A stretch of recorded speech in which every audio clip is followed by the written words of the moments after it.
So we can use the same logic, maximize the likelihood. So yeah, you can get what actually the most maximum likelihood estimator, the background logic is. Yeah, we can get this same sample, maybe from the different normal distribution, right? Normal distribution with a different mu, maybe 10. Standard deviation is like a 2 square. We can get this one. Or we can get the same data from 12 and 3 square, right? So there's a lot of different possibility.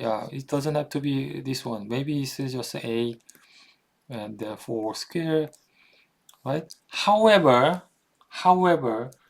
which parameter should I choose? Then my likelihood of getting this data will be maximized. So I will decide, I will choose the normal distribution that is most likely to generate my observation. So that's what we are looking for. We are looking for the normal distribution that can generate my current data more likely to than other normal distributions. Okay, so we calculate the likelihood function. So this is the what? This is the normal distribution PDF form. Since we have a multiple observation, we are multiplying this times, and this times, n of them. So it's gonna be hard to handle this. So we will apply the log, and this time, since we have a e, we will apply the natural log. So if we apply the natural log, here we are looking for the mu here. Yeah, before mu, and this is the just apply the log here. What you can do here is the this. Okay, how can I show? So here, if you take a derivative of the here, this is a log, not the derivative, it's a log. This is the multiplication, right? So you can take it out. This is the log 1 over square root of the 2 pi sigma square plus log e to the minus x 1 minus mu over 2 sigma square plus and so on, right? But here, this is this part.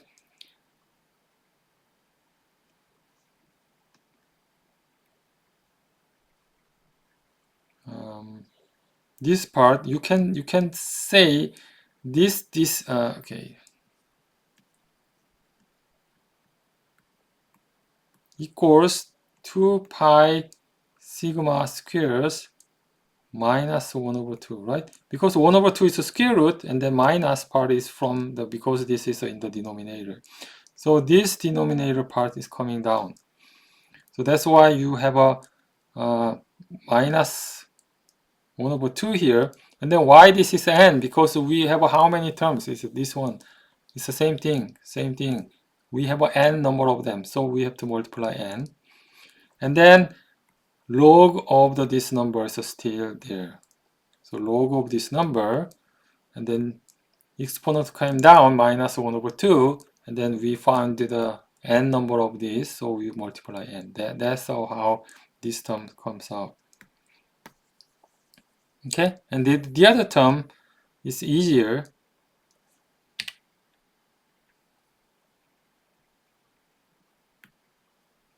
Right? Because this is a e power to the this.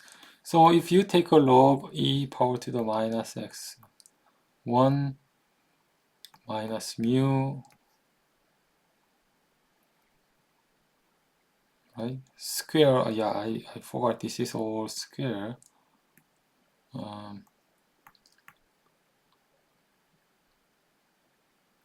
right? And then 2 sigma square. Then, since this is the numerator, so it can come down, and then log natural log e will be the 1, so only thing have this one, right? And then we have a x1, x2, x3, so you just simply add up the xi minus mu square divided by 2 sigma 2. That's after apply the log.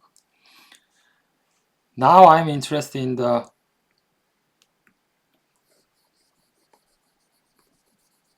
mu, so you can take a derivative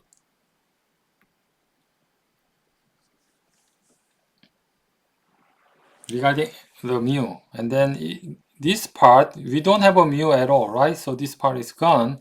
Only this part you have to think about it. And this is there is a square, so 2 comes out, and then minus mu, so minus comes out, and then that's it. And then this is just a kind of a constant here.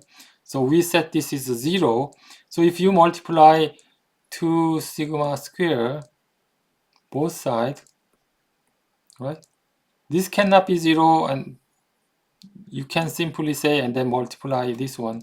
So simply xi minus mu should be 0, right?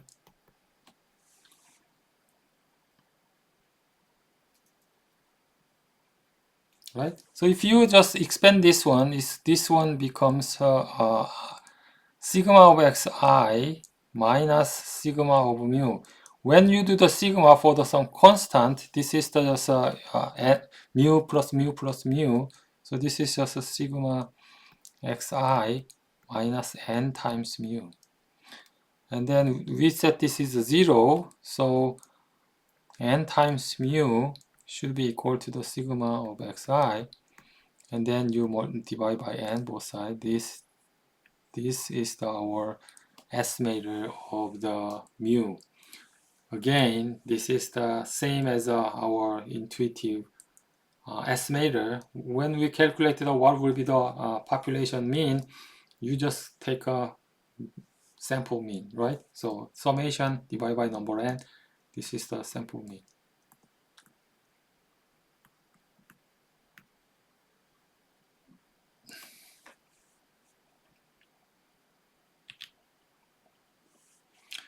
So from the same log likelihood function, maybe we can find out what is the sigma. So you can calculate the sigma, so you can divide, so that's the variance, actually sigma squares variance. You take a derivative regarding the sigma square, then you should be able to, so what was the, okay. So what is the, here, now the sigma is the problem here, right? So this term is just a constant.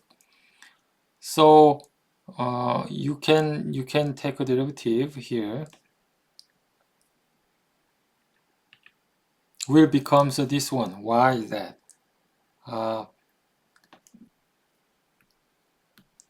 So since we will consider this is like one variable, so n over 2 is just constant, and then you have to do the 2 pi sigma square over 1, and then I have to multiply the derivative of this one. Is now I'm considering the sigma square is the one variable. You have to just multiply 2 pi. That's it. So only 2 pi disappeared, and then 2 sigma square over n minus. Right? This is what you got here because you are considering sigma square as a one variable. And here, this is the constant. So you only calculate the this part, right? This is like again, we are considering this is our one variable. So this is like a sigma squares minus power to the minus 1. So it will be minus sigma squares minus 2. So which means it will be minus and then sigma squares square. and then all other parts will be just kind of constant, so you have to add, and then using apply to this one. So as you can see, this one becomes like this, and then all other term, which is just like a constant here. And then you set it 0, and then you solve for the problem. Actually, you can multiply both sides. Is a 2 sigma squared, then 2 sigma squared, 2 and sigma squared disappeared, right? And there's only minus n left. So if you add both sides plus n, then you can see the n equals, n should be this. And then since the sigma square is applied everywhere, so you can just multiply sigma square here, and then multiply sigma square here, and then divide by n here, and divide by n here. Then you will get the sigma squared this side, and then n come down here.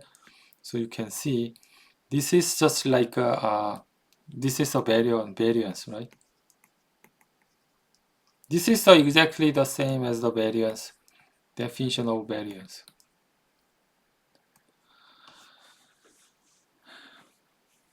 Some textbook or some professors introduce this most likelihood estimator of the variance will be the bias. If we keep this one, this is not unbiased. But why people say this is a bias, most likely estimator of the variance is biased?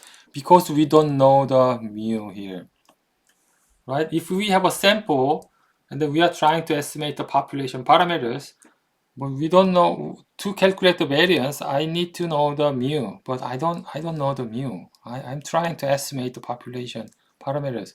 So instead of mu, what we have to do is we have to use x bar, which is my estimate of the mu. But once you change it to the x bar, this is biased. The standard deviation or the variance is trying to find out the center location and how far items are located, and then we square this all distance difference and then add up. That's the variance. However, we don't know the real mu. So suppose by chance maybe we collected more data here than here, then actually the variance calculation should consider this distance, but we don't know the mu, so x bar will be here.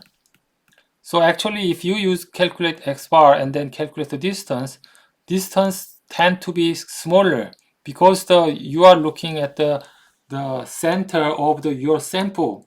So actual population mean can be somewhere else, and you have to calculate a lot of the distance. But since your x bar is located here, all the distance from the sample data got shorter, right? So that's why it's a mu switched with the x bar. At that moment, this estimator becomes biased estimator. So that's why we already learned in the statistics course, unbiased estimator should use n-1, should use I minus x bar, and then -1. This is the unbiased, right? However, we use n here because actually when we drive this most likelihood estimator for the variance, we use a mu. That's why we end up with a n. However, when actually applied this formula, I have to replace this mu with x bar. But as soon we replace mu with x bar, this becomes biased.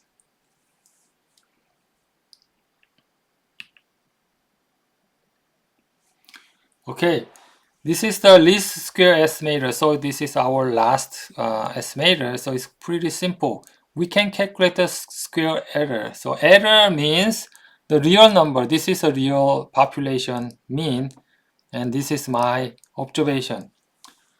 So my observation, compared to the population mean, there's an error. This is what we call the error. And then we have to scale. Why we scale is it's the same reason, because if you calculate xi minus mu, some xi will be greater than mu, some xi will be smaller than mu. So if you calculate simply this is always 0. Doesn't matter what is the distribution, you have a same amount of the positive error and same amount of negative error. That's how we calculate the mean. That's why we want to get rid of minus and plus. So minus, convert the minus to the plus, and plus keep the plus. That's why we apply the square. And then you add up. So that's what we call the sum of square error. Some people use it as SSE. So you will see this SSE in the regression section. And then I want to decide the mu, which is our population parameter estimator, so that I can minimize this sum of square error. So I have to take a derivative again, respect to the mu. So this is the, we have a 1. So these 2 come down, and then minus 1 come down, so it's minus 2, and then square becomes power to the 1. And then if you expand it, so it will be minus 2 doesn't affect the 0, so this should be the 0. Okay, so sigma of xi minus sigma of mu. Again, since this is just constant, this is a sigma of xi minus n mu. Should be 0, so which means that these two should be the same. And then mu is just sigma xi divided by n. That's how you got this formula. Yeah, again, we got exactly same result from the maximum likelihood estimator or method of moment, and even least square estimator. We got a same estimator, but actually this has a different kind of background logic how we can estimate the population. So this one is trying to minimize the sum of square error. Maximum likelihood is trying to maximize the likelihood of observing that data, and the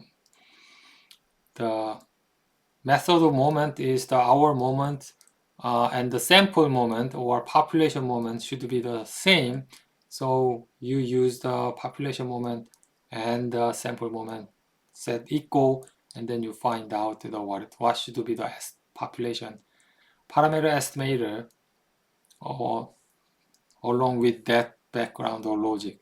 But everything ends up with the same answer. Maybe you think this is just trivial, why we have to learn this, because sometimes we trying to find out some the weird random number, random variable, and some weird, not the exactly mean, some weird shape of the parameter we are looking for. In that case, we have a 3 different method following the logic, and then still we can find the parameter estimator, even though parameter can be a complicated formula. Okay, that's the end of this chapter.